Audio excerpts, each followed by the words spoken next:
Exercise 5.2 question number 10 तक हमने solve कर दिया था बेटा।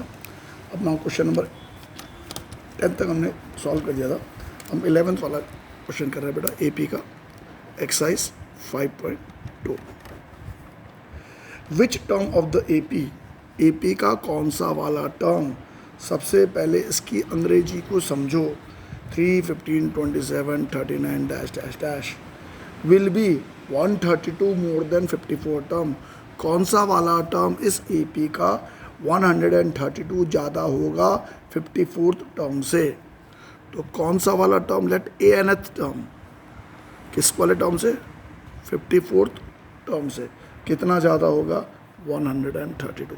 जिसने पहला लाइन लिख दिया इसका मतलब उससे सवाल आता है कौन सा वाला टर्म 54 टर्म से 132 ज़्यादा होगा। ठीक है, इस क्वेश्चन में ए पता है, डी पता है, तो पहला खेल शुरू होगा। ए एन का मतलब हो गया, ये हमें ढूंढना है, a plus n minus 1 d. A 54 का मतलब bracket a plus 53d equal to 132। देखो अब हमें ये वाला एन ढूंढना है। ए कितना है, 3 की जगह 3, एन माइनस 1। डी कितना है, 3 के बाद 15 है, तो डी कितना है, देखो डी क्या होता है, डी मैंने बताया आपको, इसको घटाना है इसमें से, A2 माइनस A1, 15 में से 3 गया 12।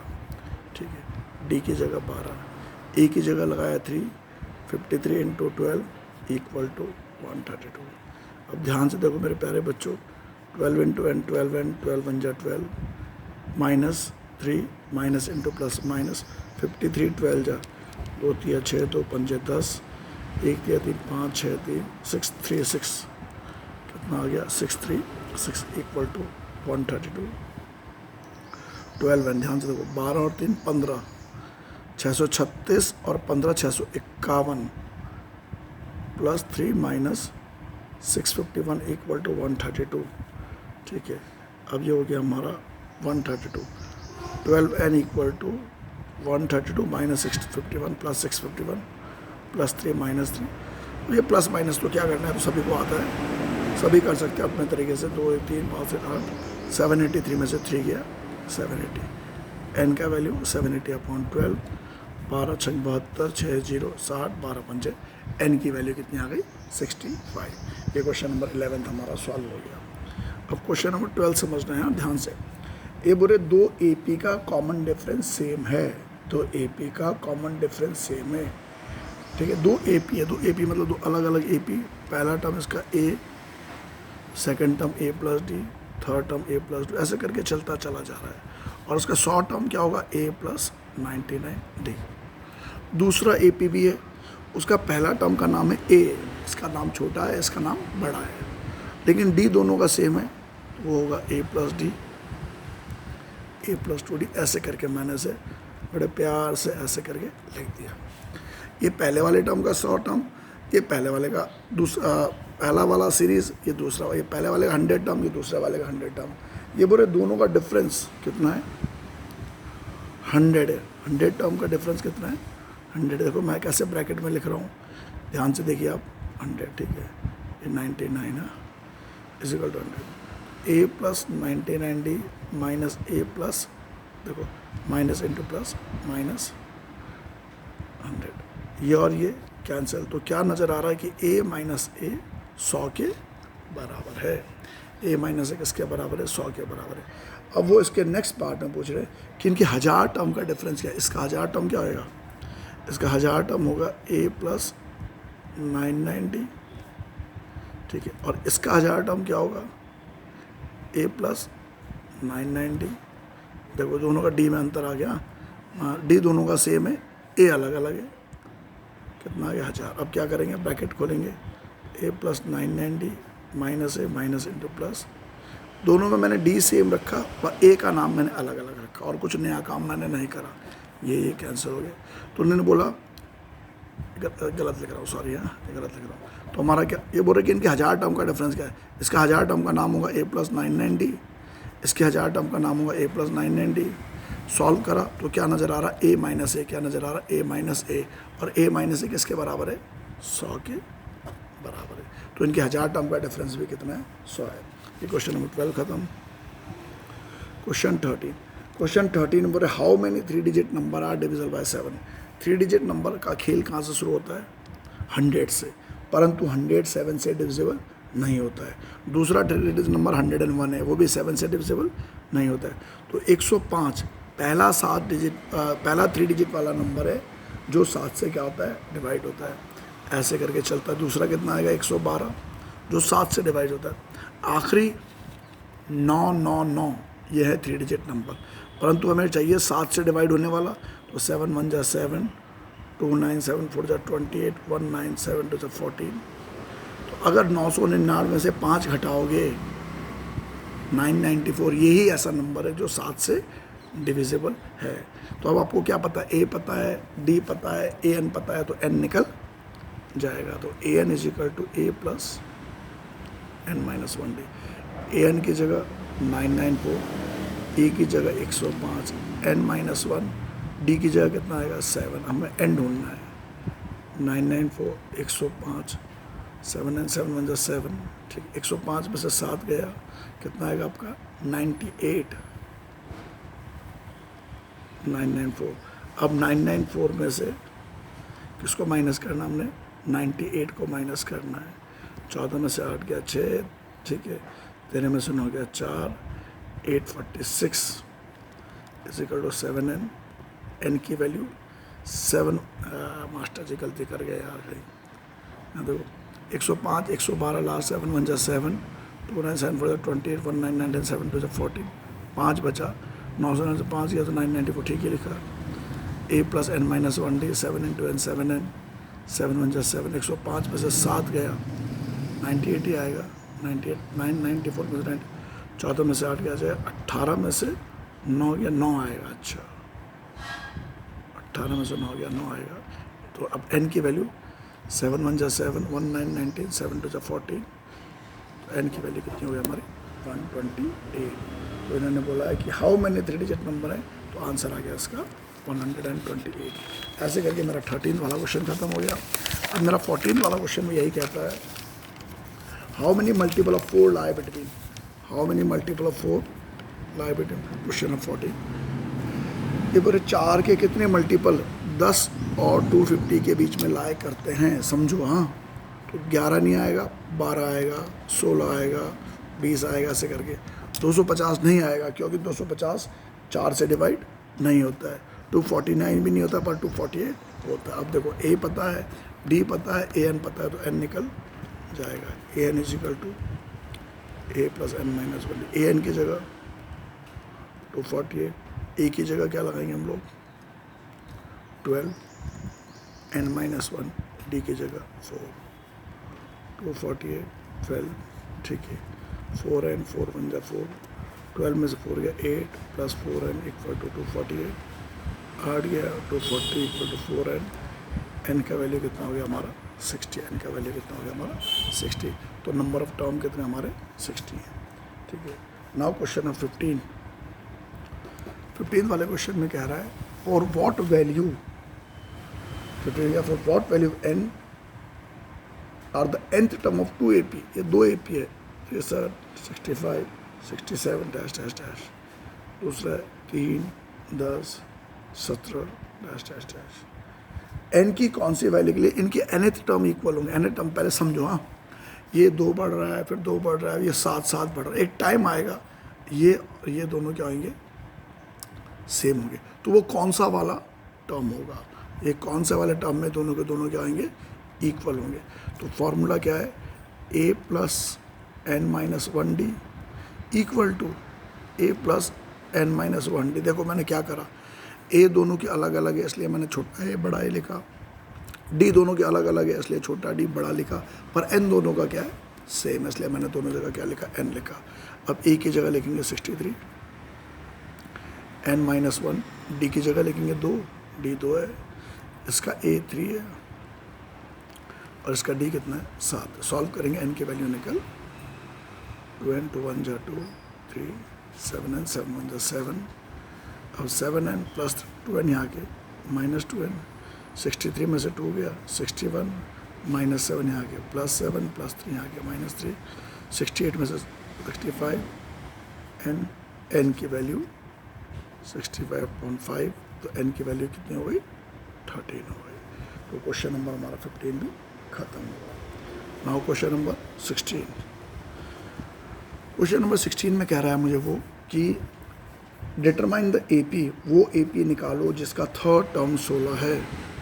थर्ड टर्म, हाँ थर्ड टर्म कितना है? 16 है। थर्ड टर्म को क्या लिख सकते हैं हम लोग? a plus 2d 16। फिर आगे कह रहा है वो question first, and 7 term exceed, 7वां टर्म एक्सीड करता मतलब ज़्यादा है। किससे ज़्यादा है? 5वें टर्म से। कितना ज़्यादा है? 12 ज़्यादा है। तो A7 का मतलब हो गया a प्लस 60, A5 का मतलब हो गया a plus 40 equal to 12, a plus 60 minus a minus 40 equal to 12। A गया 60 में से 40 गया, 2d 12, d की वैल्यू 6। तो हमें क्या मिल गया बच्चों? d हमें मिल गया है, d की वैल्यू 6 है। हमें पता है a प्लस 2d 16 है, d की वैल्यू 6, 2 6 12, d की वैल्यू 6 लगाए, a की वैल्यू कितनी आ गई? 4। a निकल गया, d निकल गया। अब determine the AP, determine the AP मतलब एपी निकालो। एपी कैसा? एपी क्या होता है? एपी होता है a plus D, A plus 2d, ये निकालना है। ए क्या लिखेंगे? 4, डी कितना है? 6, तो 4 प्लस 6 10, 4 के बाद 10 आया कितना है? 16। ये हमारा क्या हो गया? आंसर। ऐसे करके मेरे क्वेश्चन नंबर 16 क्या हो गए? ख़त्म हो गए। अब हम क्वेश्चन नंबर कौन सा करेंगे? 17 वाला क्वेश्चन करेंगे बेटा। 17 क्वेश्चन बोल रहा है फाइंड द 20th टर्म। अंग्रेजी समझना है फिर आपने यहाँ, ये बहुत इंपॉर्टेंट क्वेश्चन है। क्वेश्चन नंबर 17 ये बहुत इंपॉर्टेंट है। Question number 17, find the 20th term from the last term. इस बार सामने से नहीं निकालना है, कहाँ निकालना है? पीछे से। 20वां टर्म, पीछे से 20वां टर्म निकालना है। तो पीछे से देखो, 3 के बाद 8, 8 के बाद 13, तो डी अगर आप यहाँ देख रहे हो तो बढ़ रहा है, डी देख रहे हो 3 के बाद 8, 8 के बाद 13 बढ़ रहा है। अगर आगे से 5 5 बढ़ रहा है तो पीछे देखो 3 के बाद 8 5 5 बढ़ रहा है तो पीछे से घटेगा। तो डी की वैल्यू क्या आएगी हमारी? -5, +5 नहीं आएगी, माइनस। देखो आगे से बढ़ रहा है तो इसके बाद दूसरा पूछेंगे, तीसरा पूछेंगे, यहाँ से पीछे से 20वां निकालना है, ये समझना आपने। इसमें ए की वैल्यू क्या मानी जाएगी? 253, क्योंकि हमें लास्ट से बताना। 20वां टर्म निकालना मतलब A20, फॉर्मूला हो गया a plus n minus 1d।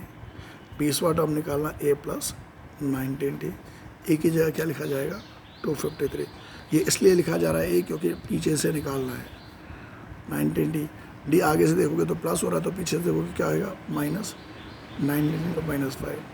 253 में से 95 को माइनस करना, 253 में से 13 में से 5 गया 8, आंसर आ गया 158। क्या आ गया? 158। इस तरीके से इस क्वेश्चन को आप करेंगे। ये बहुत बढ़िया, बहुत अच्छा क्वेश्चन है। ठीक, अब नाउ 18th वाला क्वेश्चन। सुब्बाराव नहीं, पहले the sum of 4th and 8th term. ये बोल रहे चौथा टर्म और 8वें टर्म को जोड़ने पर, चौथा टर्म और 8वें टर्म को जोड़ने पर कितना आंसर आ रहा है? 24। चौथा टर्म और 8वें टर्म को जोड़ने पर 24 है। चौथा टर्म का मतलब हो गया a प्लस 3d, 8वें टर्म का मतलब हो गया a प्लस 7d 24। तो 2a plus 10d is equal to 24। Simple सा इक्वेशन, तीनों के तीनों 2 से डिवाइड हो रहे हैं, तो a plus 5d is equal to 12। प्यारा सा इक्वेशन नंबर फर्स्ट। आगे कह रहा है and the sum of 6th and 10th term. 6th term and 10th term को जोड़ के कितना आ रहा है? फॉर 6th टर्म का मतलब हो गया a प्लस 5d, 10th का मतलब a plus 9d equal to 44। अब ये क्या आ गया हमारा? 2a plus 14d 44। सब का सब 2 से डिवाइड हो रहे हैं, तो a plus 7d is equal to 20। Equation number second, ये फर्स्ट और ये सेकेंड। ध्यान से देखोगे तो a प्लस 5d 12 है, a प्लस 7d 22 है। बाय सब्ट्रैक्टिंग में साइन चेंज हो जाएगा। माइनस का 7 प्लस का 5 माइनस का 2d, माइनस का 22 प्लस का 12 माइनस का 10। तो d की वैल्यू क्या हो गया? 5।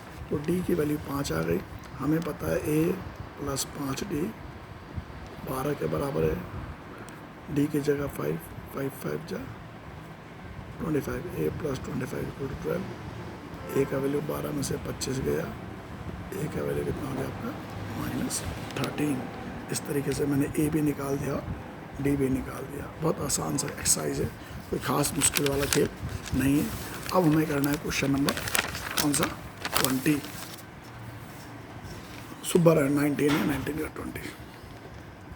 क्वेश्चन नंबर 19, क्वेश्चन 19 में कह रहा हमें वो कि सुब्बा राव ने अपना काम स्टार्ट किया 1995 में, ईयर 1995 में, और उसको पहली सैलरी मिली 5,000 रुपये।